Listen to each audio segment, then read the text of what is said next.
Rose McGowan's ex-manager Jill Messick commits suicide at 50. Jill Messick, the Hollywood studio executive and producer who was Rose McGowan's one-time manager, died Wednesday at age 50.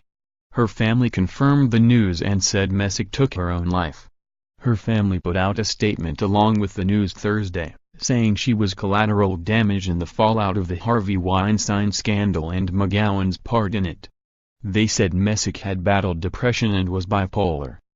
Over the past few months, many women have come out with allegations against Harvey Weinstein, including Rose McGowan, who has repeatedly spoken with the press, striking out against not only her alleged attacker, but a great many others.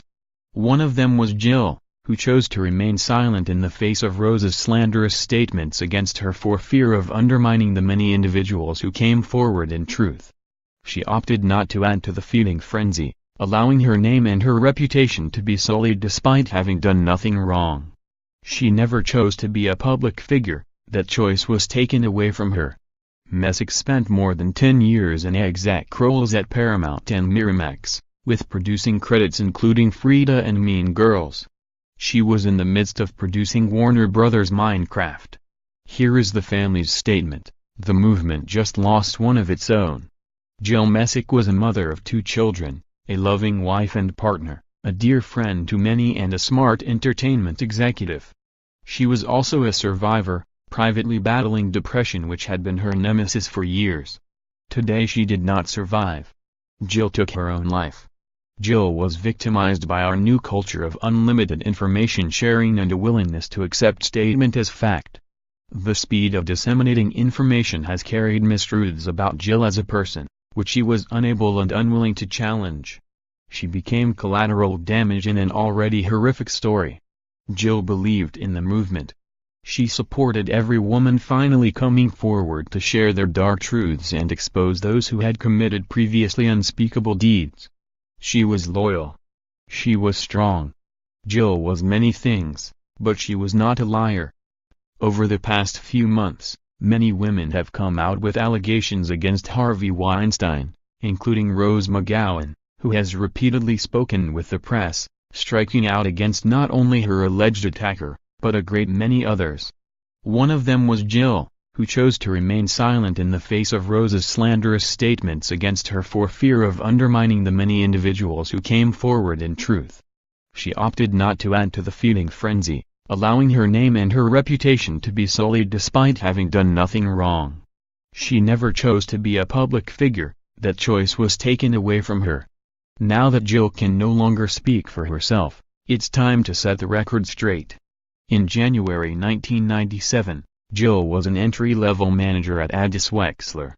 One of her first clients was Rose McGowan, and one of Jill's first duties was to set up a breakfast meeting with Harvey Weinstein during the Sundance Film Festival. Following the meeting, Rose told Jill what had happened, that she made the decision to remove her clothes and get in the hot tub with him, a mistake which Rose immediately regretted. Rose never once used the word rape in the conversation. Despite this, Jill recognized that Harvey had done something untoward to Rose, if not illegal. She immediately went to her bosses, the partners of Addis Wexler, to recount Rose's story and to insist that they address the situation. They told Jill that they would take care of it. The ensuing arrangements between Rose and Harvey were then negotiated, completely without Jill's knowledge. At that time, all Jill knew was that the matter was settled and that Rose continued making films with the Weinsteins. She never knew any details until recently, when Rose elected to make them public.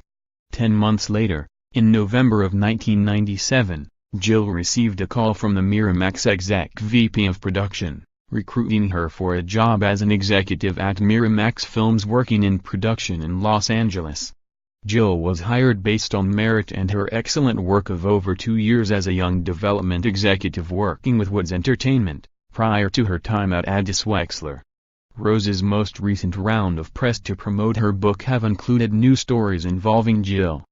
The constant press attention Rose has garnered in print and on national TV led to Harvey Weinstein releasing 2 documents. One of these was an email which Jill wrote to him months prior to the first NY Times piece coming out, and at his request. In this email, Jill offered the truth based on what she remembers Rose telling her about the Sundance account. In the face of Rose's continued and embellished accusations last week, Harvey took it upon himself to release the email without her consent. 5 years ago, Jill suffered a manic episode. Anyone familiar with bipolar disorder knows that it is a cruel and vicious disease. With the help of doctors, her family and friends, Jill rebounded. Jill had fought to put her life back together. After a long job search, she was in negotiations to run the production division for a new entertainment company. Seeing her name in headlines again and again, as part of one person's attempt to gain more attention for her personal cause, along with Harvey's desperate attempt to vindicate himself, was devastating for her. It broke Jill, who was just starting to get her life back on track. What makes Rose's inaccurate accusations and insinuations against Jill ironic was that she was the first person who stood up on Rose's behalf, and alerted her bosses to the horrific experience which Rose suffered. 20 years ago, as a very junior person in a management company hierarchy, Jill exhibited her integrity in doing the right thing. She raised the red flag with the heads of her firm. In the face of inappropriate behavior, Jill handled the situation appropriately. Hers is one of the only stories that has stayed consistent over time as we watch other media-reported tales morph to beget further attention. While journalists serve an important role in exposing predatory behavior, we are seeing irresponsible choices and an addiction to sensationalism which leads to inconsistent storytelling. The media is a powerful tool not to be taken lightly. Most individuals would be horrified to have their name spotlighted in a major international news story, let alone their photograph. We cannot forget that the media is a fearsome tool which cannot be used indiscriminately or even inadvertently to create further victims. There is a responsibility when using a platform to accurately expose criminals, predators, mistruths and misdeeds while protecting the actual truth of third parties. As we collectively seek to take action in an effort to right the wrongs so brazenly and inhumanely repeated for a generation, we must not forget one simple truth: words have power. While we illuminate the dark corners for hidden truths, we must remember that what we say, particularly in the media, can have just as much impact if not more than our actions. We must ask more of ourselves, and of each other. We must take a moment to consider the ramifications and consequences of what we say and what we do. Words matter. Someone's life may depend on it.